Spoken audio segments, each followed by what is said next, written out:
చెప్పండి మేడం, ఏం జరుగుతుంది తెలంగాణ రాష్ట్రంలో మొత్తానికి ఈ రోజు? ఈ బారికేడ్లు ఏంది, ఈ కథ ఏంది, కార్ఖాన ఏంది? ఎన్ని బారికేళ్లు పెట్టినా ఇక్కడ మనం తొలి ముఖ్యమంత్రి బాపు కేసీఆర్ పరిపాలనలో ధైర్యంగా ఉన్నోళ్ళం. ఎన్ని కంచెలైనా దాటుకొని రాగలుగుతాము. ఇవాళ దశాబ్ది ఉత్సవాలు పరవశించి రాష్ట్ర వీణ పాట పాడుతున్నది. ఈ 10 ఏళ్ల కాలంలో పరిపాలించిన బాపు కేసీఆర్ గారు ఇచ్చిన ధైర్యంతో ఈ కంచెలే కాదు, ముళ్ళ కంచెలే కాదు, ఇవన్నీ ఛేదించుకొని మనం రాష్ట్రం సాధించిన వాళ్ళం. వీటికి భయపడే సమస్య అయితే లేదు. ఇప్పుడు తెలంగాణ రాష్ట్రంలో పాట మీద, గీతం మీద బాగా చర్చ నడుస్తా ఉంది. అసలు ఎందుకు ఇప్పుడు అర్జెంట్ గా పాటలు ఉన్న మొత్తం ఎందుకు మారాల్సి వస్తుంది? అస్తిత్వాన్ని ఎందుకు తీయాల్సి వస్తుంది?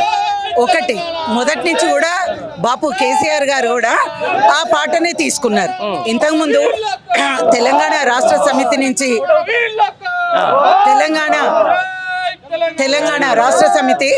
తెలంగాణ రాష్ట్ర సమితి ఉన్నప్పుడు కూడా మేము ఉద్యమం నడుస్తున్నప్పుడు కూడా జయ జయ హే తెలంగాణ అనుకుంటూ వాడుకున్నోళ్ళమే అదే పాట. ఇప్పుడు అది అఫీషియల్ గా గానీ అన్అఫీషియల్ గా గానీ ఇన్ని రోజుల నుంచి అదే పాట వాడుకున్నాము. ఇప్పుడు వాళ్ళు అందులో ఉన్న చార్మినార్ ను గానీ అది మన అస్తిత్వానికి గుర్తు. ఇక్కడ గంగా జమున తహజీబ్ లో ముస్లింస్ హిందూస్ బాయ్ బాయ్ అనుకునే సంస్కృతి మనది. చార్మినార్ ను తొలగించడం అనేది మనం అబ్జెక్షన్ చేయాల్సిన విషయం. ఇంకొకటి ఏంటంటే కాకతీయ కళాతోరణం అనేది పాటల్నే పెట్టుకున్నారు. గోలుకొండ నవాబుల కొత్త వెలుగే చార్మినారు కాకతీయ కళాప్రభల అని పాడుకున్నాం మనం. అట్లాంటప్పుడు అది ఆ రెండు తీసేసినప్పుడు అర్థం ఉండదు.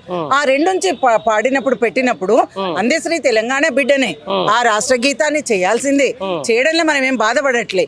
మన అస్తిత్వానికి గుర్తులైన ఆ రెండు తీయడం అనేది బాధాకరం అని చెప్తున్నాం మనం. ఇప్పుడు తెలంగాణ ఉద్యమకారులకు రేపు సన్మానం చేస్తామని చెప్పేసి రేపు ఏదో చిన్న మీటింగ్ పెట్టిర్రు, పిలిచిరా మరి మిమ్మల్ని? ఒకటి, ఉద్యమకారులు అంటే తెలంగాణలో ఉన్న మొత్తం ఉద్యమకారులమే. ఇంతమంది బాపు కేసీఆర్ అంటే ఉన్నోళ్ళమే మేము.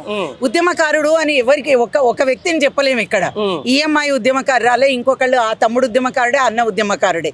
అంటే అందులో ఎవరినో కొంతమందిని వాళ్ళు ఎన్నిక చేసుకొని పెడుతుండొచ్చు, కానీ ఉద్యమకారులకు గుర్తింపు ఇచ్చి ఉద్యమకారులకు పదవులు ఇచ్చింది బాపు కేసీఆర్. మాలాంటి వ్యక్తులను, సామాన్య వ్యక్తులను కూడా ఒక కేబినెట్ హోదాలో అధికార భాషా సంఘం అధ్యక్షురాలుగా చేసిన ఘనత బాపు కేసీఆర్ది. తుల ఉమ్మక్కకు గాని చైర్మన్ గా, ఇక్కడ పోతే రాజీవ్ సాగర్ గాని, అనిల్ కుర్మాచిలానికి గాని ఎంతో మంది ఉద్యమ బిడ్డలకు పెద్ద పెద్ద పదవులు ఇచ్చిన ఘనత బాపు కేసీఆర్ది. ఇవాళ వీళ్ళిచ్చి కొత్తగా చేయాల్సింది ఏం లేదు. ఉద్యమకారులకు ఎప్పటి నుంచో గుర్తింపు ఉన్నది. దశాబ్ది కాలం చేసిన సంక్షేమ పథకాలు గాని, దశాబ్ది కాలంగా నించున్న ఈ డెవలప్మెంట్ గాని, ఈ అభివృద్ధి గాని, ఇవన్నిటికీ ఒకటి మన ముఖ్యమంత్రి, తొలి ముఖ్యమంత్రిదే ఘనత అని నేను చెప్పదలుచుకున్నామ్మా. రైట్ అక్క, రైట్. ఏం నడుస్తుంది అక్క తెలంగాణలో? మాకన్నా ఎక్కువ మీకే తెలుసు ఏం నడుస్తుందో, మీడియాకే బాగా తెలుసు. ఎప్పుడు చూడండి ఇక్కడ నేను బారికేడ్లు చూసినా, పెద్ద పెద్ద కంచెలు చూసినా, ఇక్కడికి వచ్చి మామూలుగా మార్పు ఇది. ఏం మార్పు? మార్పు రేవంత్ రెడ్డి మార్పు ఇది.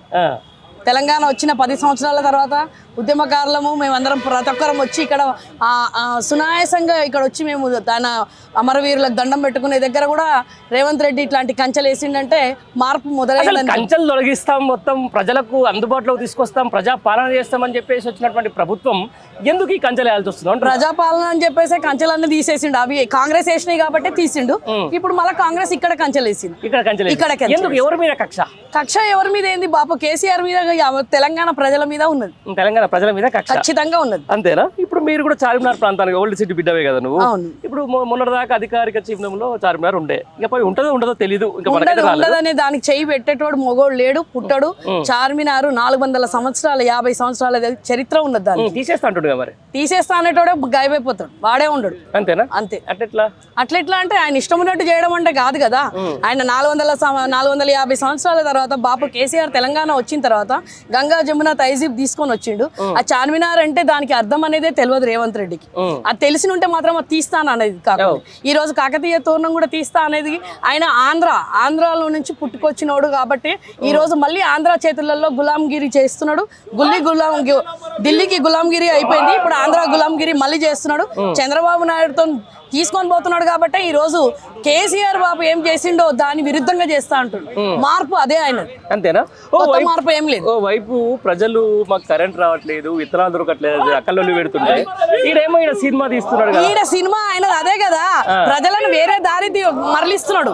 ఇక్కడ మనం ఆకలి దప్పులలో నీళ్లు లేవు, నిమ్మకాయలు లేవు, అవన్నీ ఏమి లేవు. అక్కడ అన్ని పంటలు ఎండిపోయినాయి, పంటలకు నీళ్లు లేవు, కరెంటు లేదు. 6 గ్యారంటీలు అయితే ఎప్పుడో కొట్టుకపోయినాయి, 6 కరువులో కొట్టుకు కొట్టుకపోయినాయి అవి. అవును. వానలు కూడా లేవు, వానలు లేవు. ఏమంటే వచ్చిందో కాంగ్రెస్ వచ్చింది, కరువు వచ్చింది అన్నట్టు మళ్ళా ఒక నిదర్శనం చూపించిండు.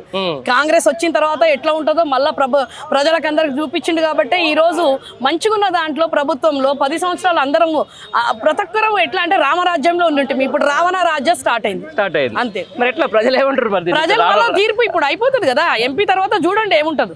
ఎంపీ ఎలక్షన్లలో ఎన్ని సీట్లు వస్తాయి, దాని తర్వాత రేవంత్ రెడ్డి ఎక్కడ ఉంటాడు, రేవంత్ రెడ్డి అసలు కాంగ్రెస్ లో ఉండడా అదొక పెద్ద ప్రశ్న గుర్తు. అంతేనా? అంతే కదా. ఏడి పోతాడు మళ్ళీ బీజేపీలో పోతాడు. వాషింగ్ పౌడర్ నిర్మా లేదు. ఇప్పుడు వాళ్ళ గురువు గారిని తీసుకొని వస్తున్నాడు కదా ఇక్కడ. వాళ్ళ గురువు గారిని తీసుకొని వస్తున్నాడు కాబట్టి గురువు గారు కూడా అలానే ఉన్నాడు కదా. గురువు గారు కూటమిలో ఉన్నాడు కదా. ఆ గురువు ఉన్నాడు కాబట్టి ఈ శిష్యుడు కూడా అలాగే కొట్టుకుపోతాడు. ఈ సందర్భంగా ఈ రోజు అంటే రేపు ఎట్లాగో మనకు ఏమంటారు దాన్ని June 2 కాబట్టి ఏమన్నా చెప్పదలుచుకుంటారు రేవంత్ రెడ్డికి? ఏం చెప్తారు? ఖచ్చితంగా రేవంత్ రెడ్డికి ఒకటే చెప్తున్నా. రేవంత్ రెడ్డి మార్పు అంటున్నావు, ఆ మార్పు మళ్ళీ మేమే తీసుకొని వస్తాము. నువ్వు కాదు, మార్పు ప్రజలలో మార్పు ఉన్నది. ఇన్ని మాటలు, కళ్ళబుల్లి మాటలు, అన్ని తప్పుడు మాటలు వింటున్నావు కాబట్టి, తప్పుడు మాటలు చేసిరు కాబట్టి ఈ రోజు ప్రజలు మళ్ళీ తీర్పిస్తారు రేవంత్ రెడ్డి. నువ్వు కేసీఆర్ బాబు ఏవైతే కేసీఆర్ను ఎవరైతే కాకుండా చూడకుండా చేస్తానంటున్నావు నువ్వే మట్టిన కొట్టుకొని పోతావు అంతే.